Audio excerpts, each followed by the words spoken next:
Hey guys, I made this video to help you mistake-proof your room layout. If you've never been good at doing a full room layout or full room design, or nobody's ever walked you through it, or you just find it too cumbersome, this video will absolutely simplify the process for you. And I'm going to teach you my tricks, the tricks that I've learned so that I know exactly where I started, exactly how I do everything. And I don't end up ordering furniture that's too big for the space, furniture that's too small for the space, or thinking that I can't order something that I actually could have, but my room plan was just off by an inch or so. And you're going to love this, and you'll be able to use it for every room in your house. And I think it's going to inspire you to make some changes. So enjoy.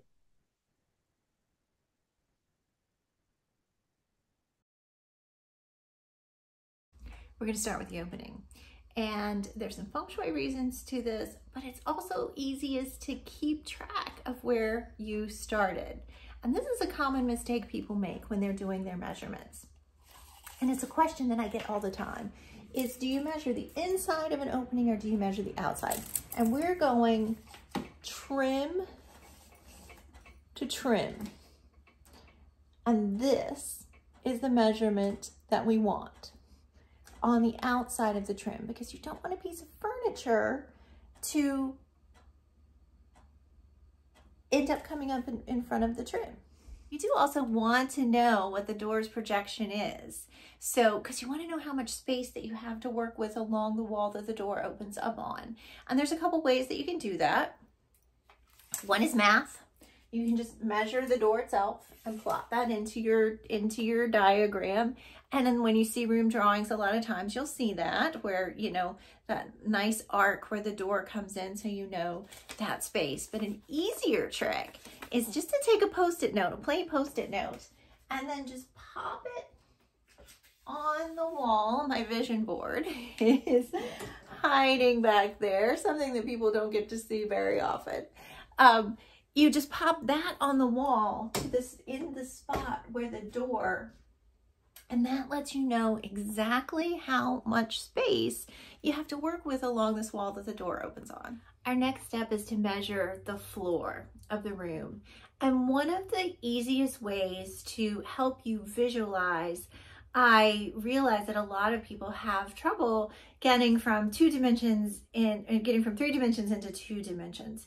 And it took me a while to understand why that was. And as someone who is an artist and paints, it's a switch, almost like that my brain is able to click on. So it's easy for me. So I had trouble understanding why somebody else couldn't just measure something. And the easiest way to think about it is imagine yourself floating above the room, just like hovering along the ceiling and looking down at whatever you're measuring. And then go ahead and just measure the floor. Don't even think about the walls right now, just measure the floor. And you want to make sure that you have a tape measure that is big enough. Now, my personal office that I'm working in right now is smaller than 10 feet on each wall. I already know that as a fact, but you want to make sure that the tape measure that you're using is large enough to go from one edge to the other, because you don't want to you want to try and eliminate as many mistakes as possible if you're doing a full room plan where you might be purchasing furniture or you might be moving furniture around. You always want to know ahead of time what can go where before you start, trying things around, because it's a lot easier to see it in 2 dimensions than you'll find things that you might not have thought possible when you do it in 2 dimensions, as opposed to trying to move the furniture around and see what fits. So if by chance your room is larger, or the space that you're working with is larger than the tape measure that you have, then you want to get some painter's tape. You don't have to go out and buy a new tape measure.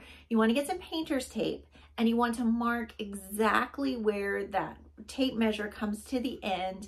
And you want to make sure, if you stretch your tape measure all the way out, do that with you here. Sorry, it's chunky and loud. There's always some extra space at the end. You want to make sure if your tape measure is smaller than your room that you're stopping it exactly at a marking place. So this is a 10-foot tape measure, and if my room, if this was the only tape measure that I had and my room was, let's say, 12.5 feet wide, then I'd want to just lock the tape measure exactly at that 10-foot mark. Just line it right up and put the lock button on and lay it out perfectly straight. Mark the floor with the edge of some painter's tape. You can use a Post-it note too, but they can pop up pretty easily. And then measure from that painter's tape to the edge. And then I also, if I need to do that, I like to write that down on my rough sketch.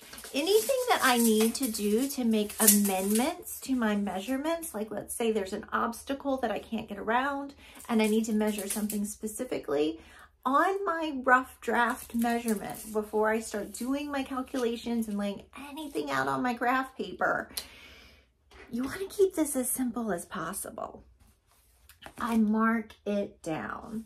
So what we're going to do is we're going to start with measuring that doorway that we came in first, and we're going to plot that out. And just as a personal way to remember what I've measured and which way it goes, I always go to my left. I'm left-handed, so that's the easiest way for me to remember. So I walk in the door, I measure the wall that the door is on, and then I move left. I measure the next wall to my left, and then I keep going till I'm back to that original wall. It's really easy when you have 4 walls and there's no projections or anything in your way. If you have multiple, if your room is not a square or a rectangle with just 4 walls and you have multiple projections, the thing that I recommend doing is get a couple of measurements in a couple of different places and go ahead and write them down on your just rough draft plain paper copy, just to make sure all of your numbers add up before you, because you can drive yourself crazy trying to figure out what you did wrong if you're graphing out a whole lot of little numbers. And that's a place that I find that people make mistakes. They get really frustrated and they tend to give up on creating a room plan for themselves. Even if your room is a square or rectangle, I still like to measure each wall just to make sure I didn't get my math wrong. Or I didn't bump into something. Maybe I was measuring underneath a piece of furniture that was already there, and there's something that I had shoved under there that I forgot, and you end up shorting yourself a couple inches, or it wasn't quite straight and you end up 1/2 inch or 3/4 of an inch off. And when you have 2 measurements, you're a lot more able to go back and correct whatever the measurement is. And so that way you don't end up not being able to use a piece of furniture that actually could have fit there, but your measurements were a little short, or vice versa. That horror story when you purchase something that your heart was set on and then you come to find that it's 1/2 inch bigger than you needed it to be. So what I always like to do, and this is backwards so you can't see, I write down just before I go to graph paper, just so I can double check myself. I always like to double and triple check myself because it's so much easier on the front end than on the back end. And this is just from experience. These are just how I've learned over time that makes this easier. So my tape measure happens to have both the feet and inches broken out, and then it also has just the full inches. So on my rough sketch, before I get started graphing anything out, I go ahead and I write both of those things down, because sometimes depending on the graph paper that I'm using, it's easier to know the feet and inches, and sometimes it's easier to know the whole, the whole measurement in inches. So I don't have to break out the calculator in order to get it on the graph paper. Then we're going to move around our space from, again, left to right, just so we're consistent. And we're going to measure the wall space, and then we're going to measure the windows, just the same as we did the doorway. And one other thing to think about is if you already have window treatments in the room or something that is physically fixed, we do have a closet in this room that we're going to measure. I like to measure the width that I like to hang my window treatments, just so I don't end up having them scrunched up if I'm moving things around. Now, as always, you know, one of those things that can adjust by, you know, an inch or so, but you want to make sure that you're allowing room for things to breathe. And that's more important than trying to fill the space.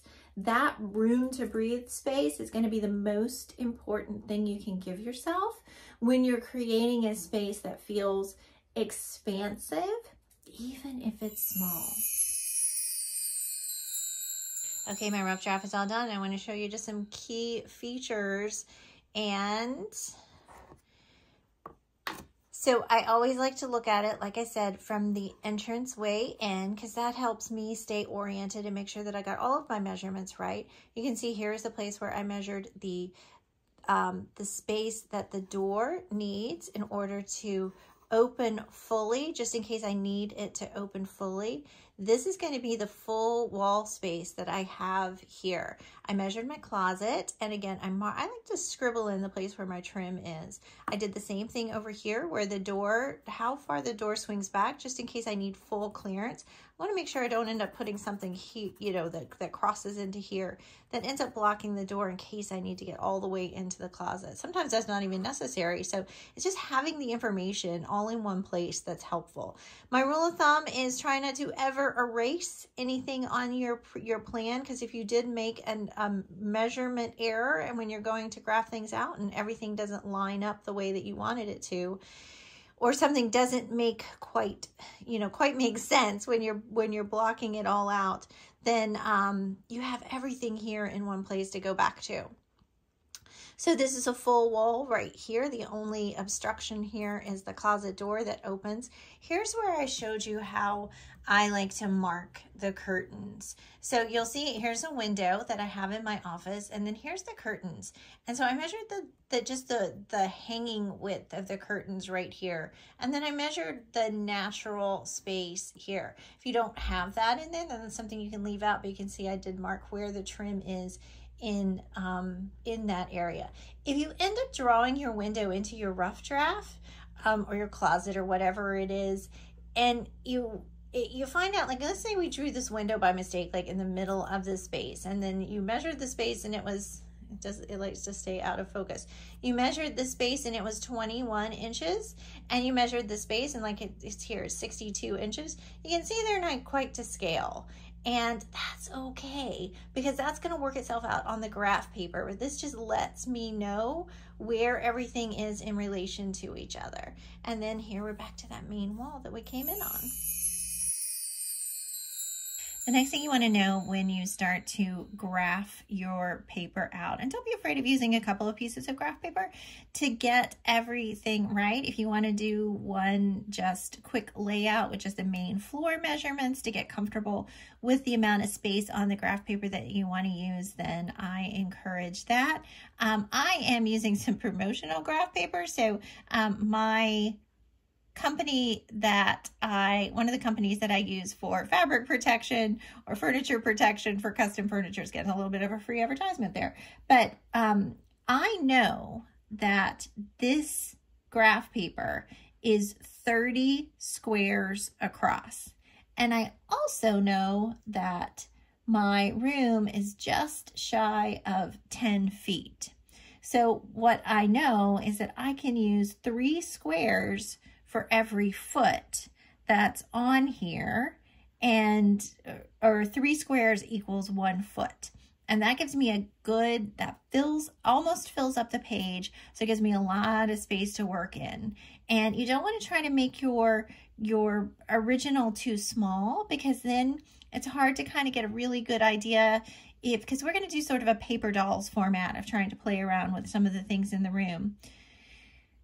But if you do it too small, you end up really restricted and you can't get the detail that you want. If you do it too large and you don't have room to make all your notes around the edge, then you then you can get kind of trapped in not knowing exactly what things are because you don't have enough place to put your notes. So I'm going to use 3 squares just for this, for my room. 3 squares equals 1 foot. And I'm going to write it down so that I don't forget. And so what we, oops, that's 1 inch. And so what we know from that is if we divide 12 inches by 3, we also know that 1 square equals 4 inches.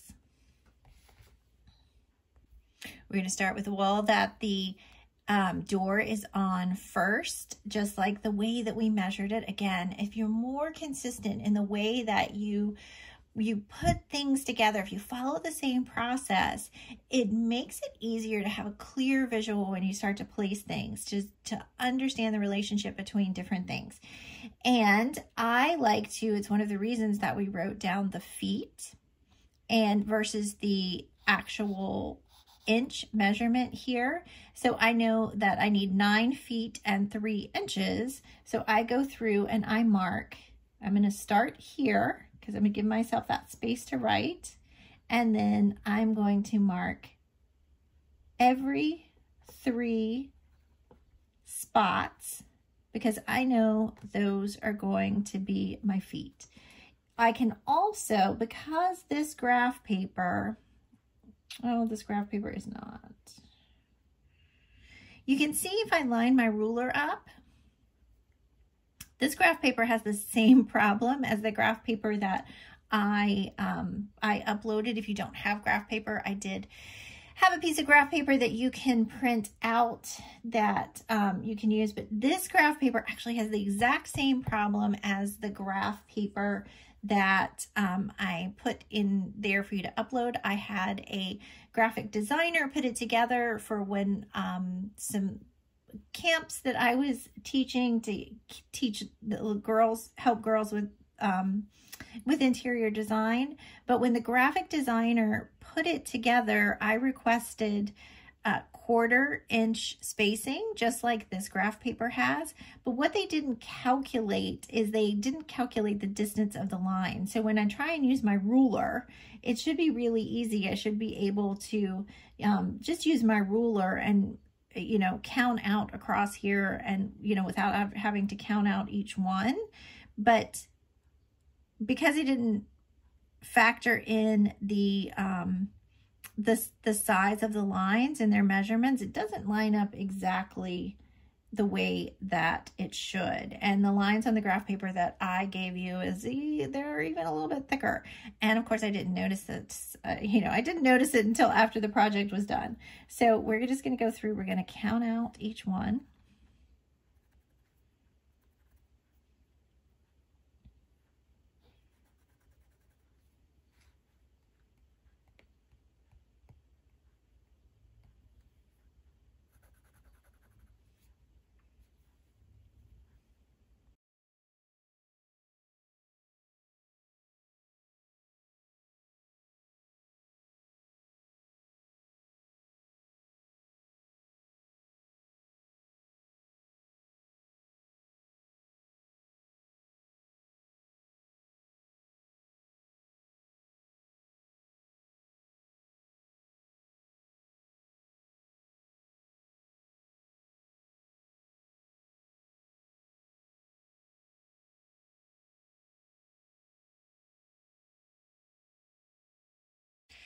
From here, you see we have it all drawn out.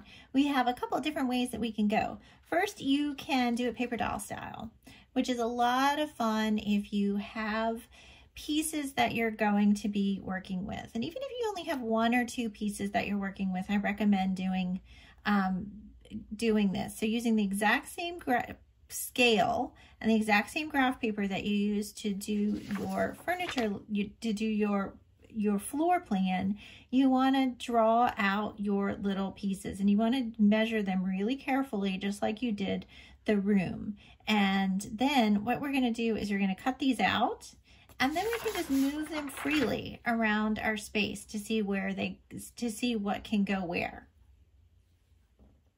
But if you're starting from scratch or only have a couple of pieces that you might be using, or you just want to see where what the possibilities are, I recommend getting a dry, one of these, just a transparency. You can order these right on Amazon, get these at the office supply store, and just start sketching some different ideas with a dry erase marker. In the Luminous Office Workshop, you're going to hear some different feng shui tips that are really important when you're doing your workspace setup, especially when you want to concentrate or relax into something and you have any sort of anxiety, issues that pop up, or any trouble concentrating or trouble staying on task, that are going to be really important in terms of your furniture placement. But before you learn all that, then just take some time to have some fun. I always like to draw the direction that the light comes in. I know that my office faces due north, and so I know that I don't get much sun in the room until later in the day, and so I like to draw the direction that the morning sun comes in and then the afternoon sun comes in, because that just lets me know if I'm going to be on Zoom or if I'm going to be doing any social media posting. I know where to position my camera. I know where to position, where I want to sit.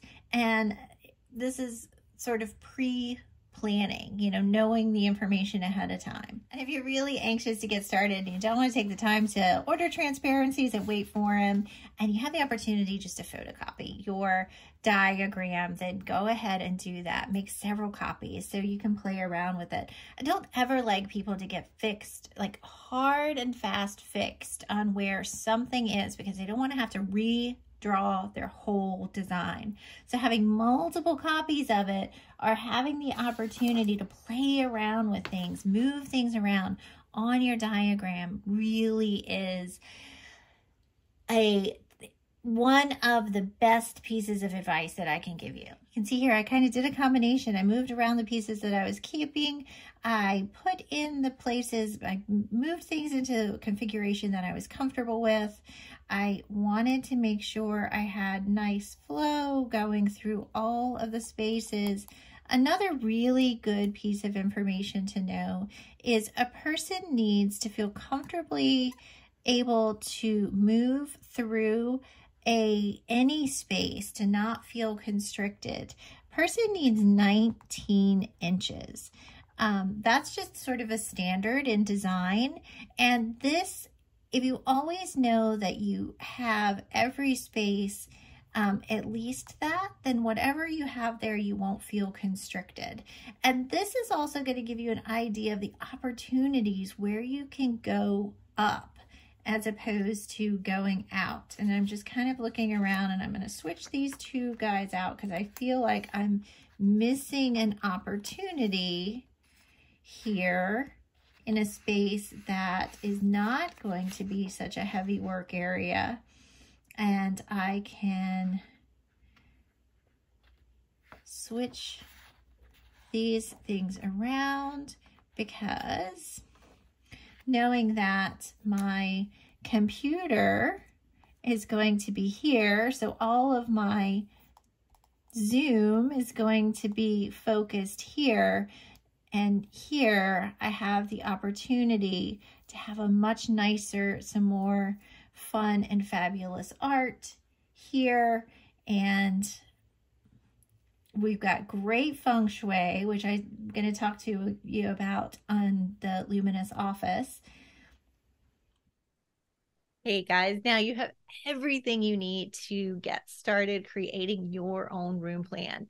And once you're all done, what I recommend is grabbing a sheet protector and dropping all the pieces in. I have a binder that I keep for all of my rooms, and I just keep everything in there, and then you can just pull it out whenever you want to change something around. Maybe you want to see what a sofa that's like 3 inches larger would look like in a space. It's really easy just to make a new little piece and move it around. It makes your life so much easier, and I'm always looking to simplify. So thank you for joining me, and I can't wait to see you in the training. Any questions that you have, you can bring them to that space because there'll be plenty of opportunity to get them answered.